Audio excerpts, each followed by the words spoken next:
It's Ben Baskin time here on Big Board Sports. Ben Baskin, Sports Illustrated. Monday morning quarterback, mmqb.com. Want to go to that website, and we welcome Ben to Big Board Sports as we get set for week 3 in the NFL tonight. Who's playing, Chris? This big whopping matchup tonight? Ben, just Come on, man. Just a little background. I asked Roger yesterday, I had no idea, is he going to watch Thursday Night Football this week? And he didn't know the matchup. So he said yes. And then I said, it's Rams-Niners. And I took the Niners, by the way. And then he said, I'll probably still watch.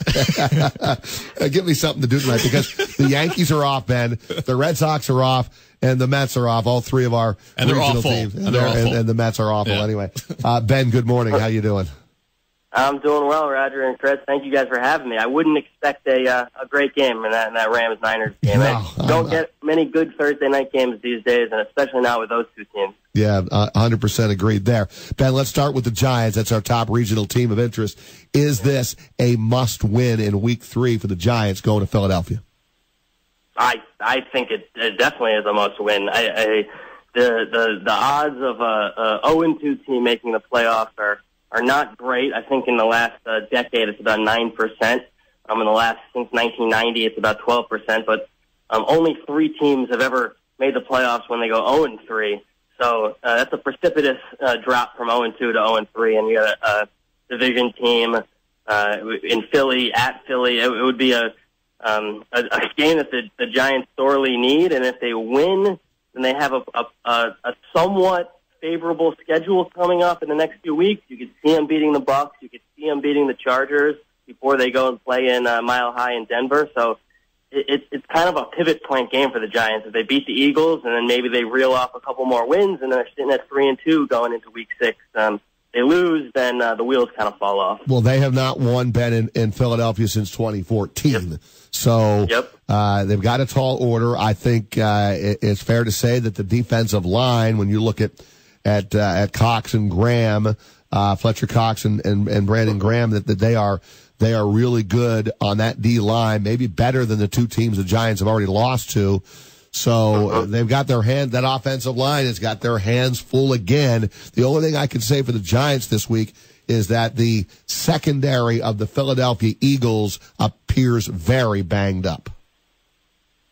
Yeah, and as you said, Cox and Graham are 2 of the more that's an underrated defensive line. Those are 2 real studs that don't get talked about nearly enough. And that'll be a long day for the Giants' offensive line. And there's a lot of talk about how did the Giants improve their offensive line? What can they do to get better? That time has passed a long time ago. There's nothing the Giants' offensive line can do to get better. They can pray that some of these players will play better.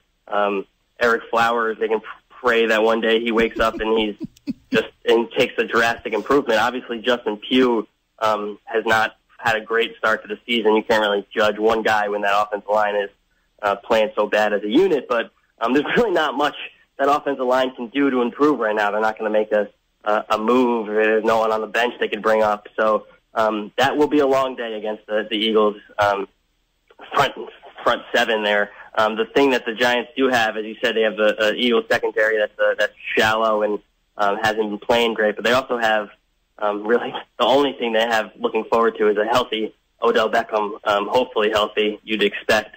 He did not look healthy last week. He played, but limited, and clearly didn't have the explosion that we're used to with Odell Beckham. So he is one of the players in the league that is a game changer that really just changes the whole dynamic of an offense. So if he can be close to 100% or 100%, that does kind of change the whole feeling of that offense, because once he gets going, it kind of changes everything from Brandon Marshall to even the running game. So that's really the only thing the Giants can bank on right now is to help their offense is Odell.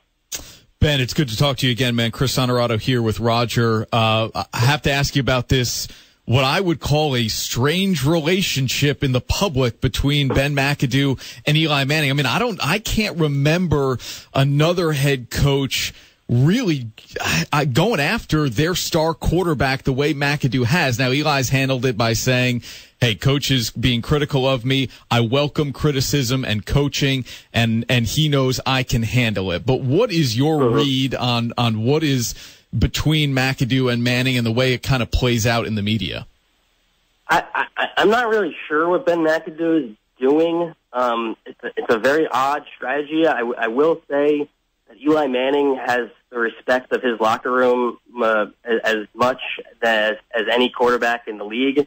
I know he kind of gets derided in public for being kind of goofy and silly, and no one really takes him that seriously. But and when he's not making faces on the field, he's the leader of that team by far, and has the respect of that locker room more than anyone.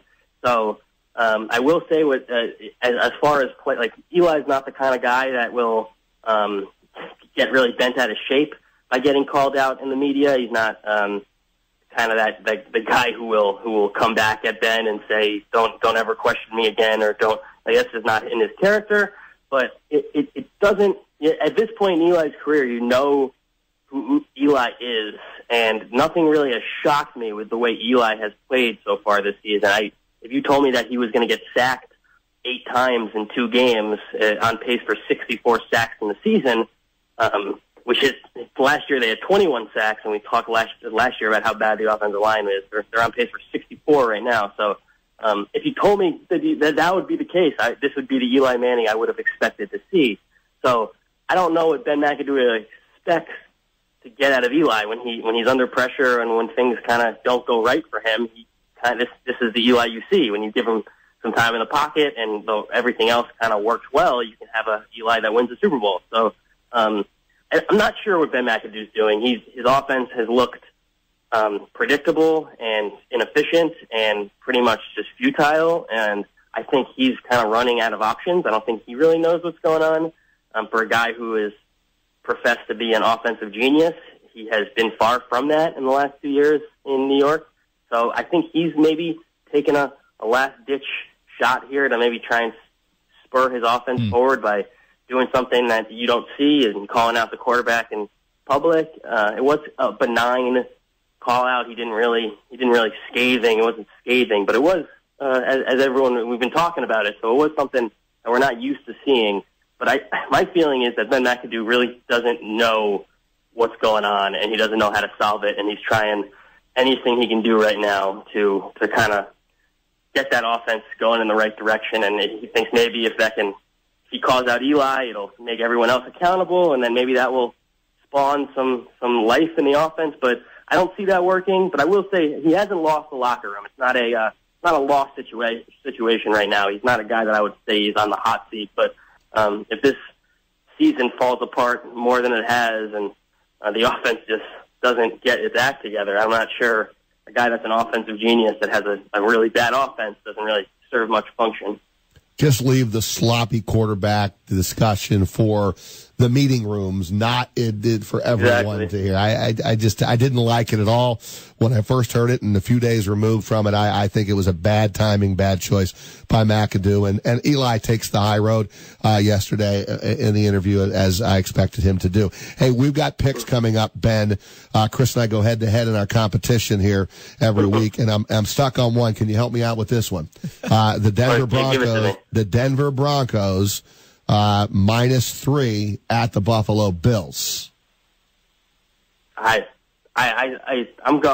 stick with Denver there. Their defense has been dominating, and Trevor Siemian has been a significantly better quarterback than I had expected to see out of Trevor Siemian.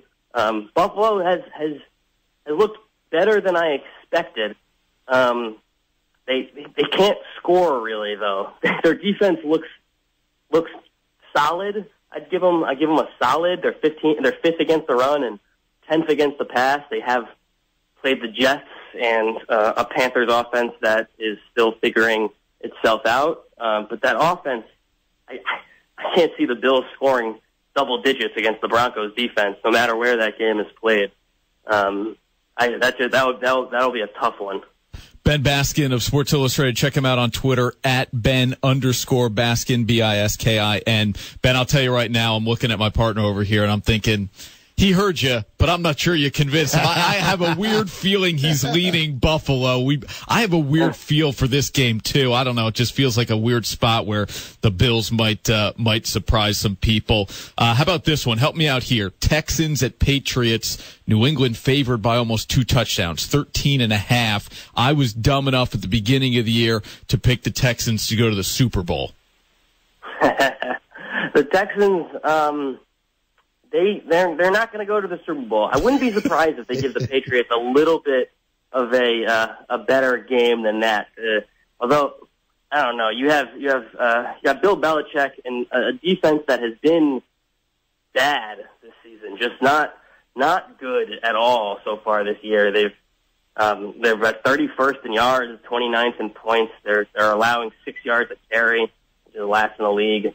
But you also have a Bill Belichick scheme team going against a rookie quarterback that is gonna. I don't have the stats in front of me on that, but I guarantee you that Bill Belichick going against rookie quarterbacks has been a very one-sided affair throughout the years. So that's a big spread, but it's going to be. You also have a Bill O'Brien team going against his mentor there, and it's another guy. It's Bill O'Brien, the quarterback whisperer, who's gone through about 7 bad quarterbacks in his time in Houston. So it's kind of like the Ben McAdoo offensive genius moniker that you get these labels that don't really make any sense.